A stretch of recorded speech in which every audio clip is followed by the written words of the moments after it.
ഇന്ന് നമ്മൾ കാണാൻ പോകുന്ന പടം ദ ഹ്യൂമൻ സെന്റിപീഡ്. സെന്റിപീഡ് എന്ന് വെച്ചാൽ പാറുകാലി എന്നർത്ഥം. ഹ്യൂമൻ സെന്റിപീഡ് എന്ന് പറഞ്ഞാൽ മനുഷ്യ പാറുകാലി എന്നർത്ഥം. അതായത് മനുഷ്യരെ വെച്ച് പാറുകാലിയെ പോലെ ഓപ്പറേഷൻ മൂലം ഒരു ഡോക്ടർ മാറ്റാൻ പോകുന്നു. ഇതാണ് നമ്മൾ ഇന്ന് ഈ വീഡിയോയിലൂടെ കാണാൻ പോകുന്നത്. ഈ പടം കാണുമ്പോൾ തന്നെ നമുക്ക് ചിലപ്പോൾ അസ്വസ്ഥത തോന്നിയേക്കാം. മനസ്സിന് കട്ടിയില്ലാത്തവർക്ക് ഇവിടെ വെച്ച് നിർത്തിപ്പോകാം, അല്ലാത്തവർക്ക് തുടർന്ന് കാണാവുന്നതാണ്. ഇത് കണ്ടപ്പോൾ എനിക്ക് തന്നെ എന്തോ പോലെ തോന്നി. അത്രയ്ക്കും മെന്റലി ഡിസ്റ്റർബ് ചെയ്യുന്ന ഒരു പടമാണ് ഇപ്പോൾ നമ്മൾ കാണാൻ പോകുന്നത്. 2009 ഈ പടം റിലീസായത്. ഇത് ആക്ച്വലി ഒരു ഡച്ച് മൂവിയാണ്.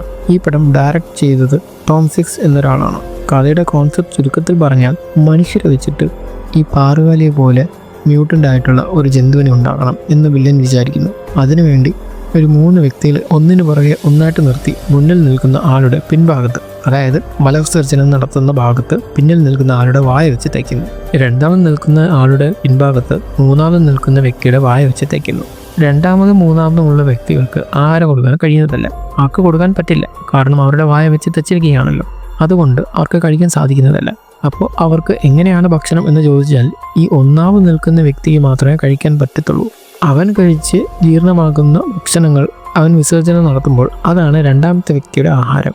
എന്നിട്ട് രണ്ടാമത്തെ വ്യക്തി അത് കഴിച്ച് അത് വിസർജിക്കുന്ന ആ വേസ്റ്റാണ് മൂന്നാമത്തെ വ്യക്തിയുടെ ആഹാരം.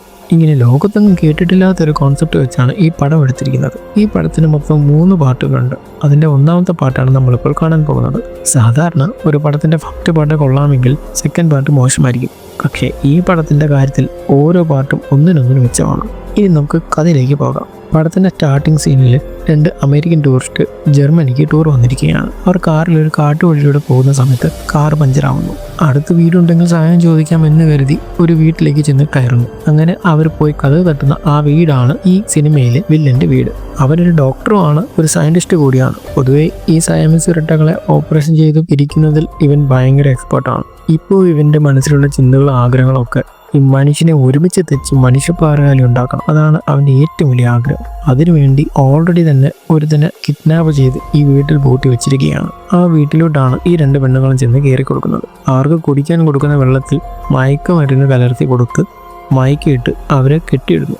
അതിനുശേഷം പുറത്തെവിടെയോ പോയി ഒരു ജാപ്പനീസ് ചെറുപ്പക്കാരനെ കൂടി അവൻ കൊണ്ടുവരുന്നു. അവനെയും കൊണ്ട് ഇവരുടെ കൂടെ കെട്ടിയിടുന്നു. അതിനുശേഷം ഈ പിടിച്ച് കെട്ടിയിരിക്കുന്ന 3 പേരുടെയും മുമ്പിലും ചെന്നിട്ട് അവർക്ക് മുമ്പിൽ ഒരു പ്രസന്റേഷൻ ചെയ്ത് കാണിക്കുകയാണ്. എന്ത് പരീക്ഷണമാണ് ചെയ്യാൻ പോകുന്നത്, എങ്ങനെയാണ് ചെയ്യാൻ പോകുന്നത് എന്നുള്ള കാര്യങ്ങളൊക്കെ പറയുന്നു. നമ്മൾ നേരത്തെ പറഞ്ഞതുപോലെ ആദ്യത്തെ വ്യക്തിയുടെ വലതുവാരത്തിൽ രണ്ടാമത്തെ വ്യക്തിയുടെ വായ വെച്ച് തയ്ക്കുന്നു. രണ്ടാമത്തെ വ്യക്തിയുടെ വലതുവാരത്തിൽ മൂന്നാമത്തെ വ്യക്തിയുടെ വായ വെച്ച് തയ്ക്കുന്നു. അതായത് അവരുടെ വലതുവാരത്തിന് ചുറ്റുമുള്ള തൊലി വെട്ടിയെടുത്ത് പിന്നിൽ നിൽക്കുന്ന ആളുടെ വായിൽ വെച്ച് തയ്ക്കാൻ പോകുന്നു. അതാണ് പ്ലാൻ. അത് മാത്രമല്ല, ഇവരുടെ മുട്ടുകളുടെ ഈ എല്ലുകൾ തമ്മിൽ ബന്ധിപ്പിക്കുന്ന ലിഗമെന്റ് അതങ്ങ് വെട്ടിക്കളയുന്നു. അതോടുകൂടി ഇവരെ കൊണ്ട് നടക്കാൻ സാധിക്കുന്നതല്ല. അങ്ങനെ ചെയ്തു കഴിഞ്ഞാൽ അവർക്ക് കൈ കൊണ്ട് നടക്കാൻ പറ്റും, പക്ഷേ കാലുകൾ അധികം ഉപയോഗിക്കാൻ സാധിക്കുന്നതല്ല. അതിനുശേഷം ഞാൻ നിങ്ങളുടെ പല്ലുകളെല്ലാം പറിച്ചെടുക്കാൻ പോവുകയാണ് എന്ന് പറയുന്നു. 3 പേരും പേടിയുണ്ട് കരയുകയാണ്. ആദ്യം ഈ ചെറുപ്പക്കാരൻ കിടന്ന് കുറെ ബഹളം വയ്ക്കുകയൊക്കെ ചെയ്യും. പിന്നെ കുറച്ച് കഴിയുമ്പോൾ അവൻ അതൊക്കെ അങ്ങ് നിർത്തും. അത് കഴിയുമ്പോൾ ഈ പെൺപിള്ളാരിൽ ഒരുത്തി ഇവിടുന്ന് രക്ഷപ്പെട്ട് ഇറങ്ങി ഓടാൻ ശ്രമിക്കും. അവൾ നേരെ പോയി സ്വിമ്മിംഗ് പൂളിലാണ് വീഴുന്നത്. ഈ വില്ലൻ, അതായത് ഈ സയന്റിസ്റ്റ്, ഇതിനു മുമ്പ് ഇതുപോലെ തന്നെ 3 പട്ടികൾ വെച്ച് പരീക്ഷണം നടത്തിയിട്ടുണ്ട്. അതിൽ ഒരു പട്ടി ഇതേപോലെ ഒരു ദിവസം ഇറങ്ങി രക്ഷപ്പെടാൻ വേണ്ടി പുറത്തിറങ്ങി ഓടും. അപ്പോൾ ഇവൻ ആ പട്ടിയെ പിടിച്ച് നടുക്ക് വെച്ച് ഓപ്പറേഷൻ ചെയ്യും. അതായത് ഈ ഫ്രണ്ടിലും ബാക്കിലും, അതായത് ഒന്നാമതും ലാസ്റ്റ് നിൽക്കുന്ന വ്യക്തിക്ക് ഓരോരോ ഓപ്പറേഷൻ ചെയ്തേ ഉള്ളൂ. പക്ഷേ ഈ നടുക്കുള്ള വ്യക്തിക്കായിരിക്കും ഏറ്റവും കൂടുതൽ ബുദ്ധിമുട്ടും വേദനയും. കാരണം അവരുടെ ഫ്രണ്ടിലും ബാക്കിലും ഓപ്പറേഷൻ ചെയ്തിട്ടുണ്ടാവും. ഈ പെണ്ണിന് ഒരു പണിഷ്മെന്റ് കൊടുക്കാനായിട്ട് ഇവൻ അവളെ നടുക്ക് വെച്ച് തയ്ക്കാൻ തീരുമാനിക്കുന്നു. അതിനുശേഷം അവളെ ഒരു മയക്കുവെടി വെച്ച് മയക്കുന്നു. അവളെ പിന്നെയും കൊണ്ടുവന്ന് കെട്ടിയിടുന്നു. ശേഷം എല്ലാവർക്കും അനസ്തേഷ്യ കൊടുക്കുന്നു. എന്നിട്ട് അയാൾ ഓപ്പറേഷൻ ചെയ്യാൻ തുടങ്ങുന്നു. ദിവസങ്ങളോളം നീണ്ടു നിൽക്കുന്ന ഓപ്പറേഷൻ. എന്തോ ലോകത്തിൽ രക്ഷിക്കാൻ വേണ്ടി വലിയ ഏതോ കാര്യം ചെയ്യുന്ന പോലെയാണ് ഇവന്റെ റിയാക്ഷനൊക്കെ. അങ്ങനെ ഒരു വഴി ഓപ്പറേഷൻ ചെയ്ത് തീർക്കുന്നു. അത് കഴിഞ്ഞ് ഇവൻ ഇവരുടെ 3 പേർക്ക് മുന്നിൽ ഒരു കണ്ണാടി വെച്ചിട്ട് ഇവരെ തന്നെ കാണിച്ചു കൊടുക്കുന്നു. അവർ ഭയങ്കരമായിട്ട് കരയുന്നു.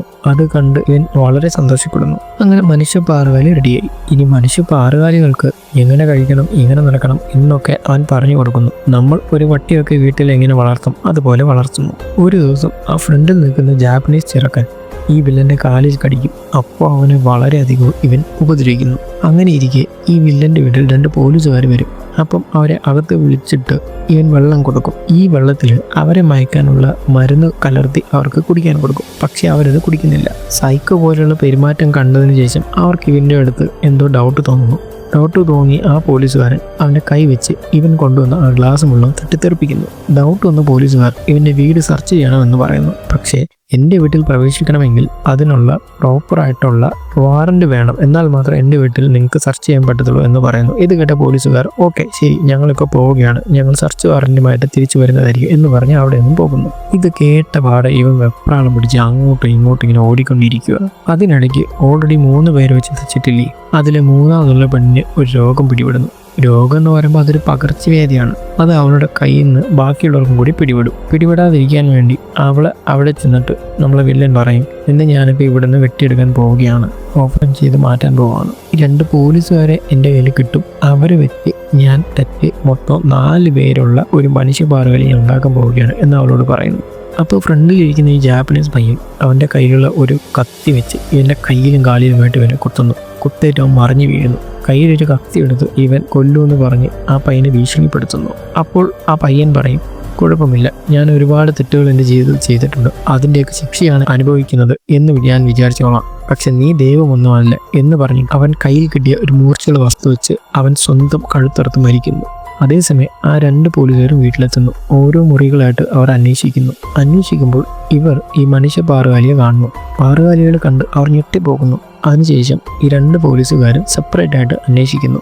ഒരു പോലീസുകാരൻ ചെന്ന് വില്ലൻ്റെ മുന്നിൽ പെടും. ആ പോലീസുകാരനെ വില്ലൻ കൊല്ലുന്നു. മറ്റേ പോലീസുകാരൻ അകത്ത് വരുമ്പോൾ ഈ വില്ലൻ ഒരു തോക്കെടുത്ത് പോലീസിനെ വെടിവെക്കുന്നു. വെടി കൊണ്ടിട്ട് പോലും ആ പോലീസുകാരൻ കറക്റ്റായിട്ട് ഇവൻ്റെ നെറ്റിൽ തന്നെ വെടിവെച്ച് ഇവനെ കൊല്ലുന്നു. ശേഷം ആ പോലീസുകാരൻ കാല് തെറ്റി സ്വിമ്മിംഗ് പൂളിൽ വീണ് അയാളും മരിക്കുന്നു. ഇപ്പം വന്ന 2 പോലീസുകാരും മരിച്ചു, വില്ലനും മരിച്ചു. 3 പേരെ വെച്ച് തച്ചതിൽ ആ ഫ്രണ്ടിലുള്ള ജാപ്പനീസ് പയ്യൻ ഇപ്പം ആത്മഹത്യ ചെയ്തു. 3ാമതുള്ള പെണ്ണിന് രോഗം വന്നു.